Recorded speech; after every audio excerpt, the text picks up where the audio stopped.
ನಮಸ್ಕಾರ ವೀಕ್ಷಕರೇ, S news ಕರ್ನಾಟಕದ ಟಾಪ್ 10 ನ್ಯೂಸ್ಗೆ ಸ್ವಾಗತ. ಅರಣ್ಯ ಇಲಾಖೆಯ ರಾಯಭಾರಿಯಾಗಿ ಅನಿಲ್ ಕುಂಬ್ಳೆ ನೇಮಕ. ಮಾಜಿ ಕ್ರಿಕೆಟಿಗ ಅನಿಲ್ ಕುಂಬ್ಳೆ ಅರಣ್ಯ ಇಲಾಖೆಯ ರಾಯಭಾರಿಯಾಗಿ ನೇಮಕಗೊಂಡಿದ್ದಾರೆ. ಬಂಟ್ವಾಳದಲ್ಲಿ ಹತ್ಯೆ. ದಕ್ಷಿಣ ಕನ್ನಡ ಜಿಲ್ಲೆಯ ಬಂಟ್ವಾಳ ತಾಲೂಕಿನ ಕೊಲ್ತಮಜಲ್ನಲ್ಲಿ ಪಿಕಪ್ ಚಾಲಕನನ್ನು ದುಷ್ಕರ್ಮಿಗಳು ಕೊಂದಿದ್ದಾರೆ. ಕಮಲ್ ಹಾಸನ್ ಭಾಷಾ ವಿವಾದ. ಕನ್ನಡ ತಮಿಳಿನಿಂದ ಉದ್ಭವಿಸಿದೆ ಎಂಬ ಕಮಲ್ ಹಾಸನ್ ಅವರ ಹೇಳಿಕೆ ಕರ್ನಾಟಕದಲ್ಲಿ ಭಾರೀ ವಿರೋಧಕ್ಕೆ ಕಾರಣ ಆಗಿದೆ.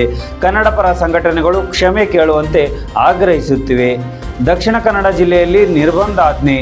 ಮೇ 30ರವರೆಗೆ ದಕ್ಷಿಣ ಕನ್ನಡ ಜಿಲ್ಲೆಯಲ್ಲಿ ನಿರ್ಬಂಧಾಜ್ಞೆ ಜಾರಿಯಲ್ಲಿದೆ. ಜಾರ್ಖಂಡ್ 10ನೇ ತರಗತಿ ಫಲಿತಾಂಶ ಪ್ರಕಟ. ಜಾರ್ಖಂಡ್ ಅಕಾಡೆಮಿಕ್ ಕೌನ್ಸಿಲ್ JAC 10ನೇ ತರಗತಿಯ ಫಲಿತಾಂಶವನ್ನು ಪ್ರಕಟಿಸಿದೆ.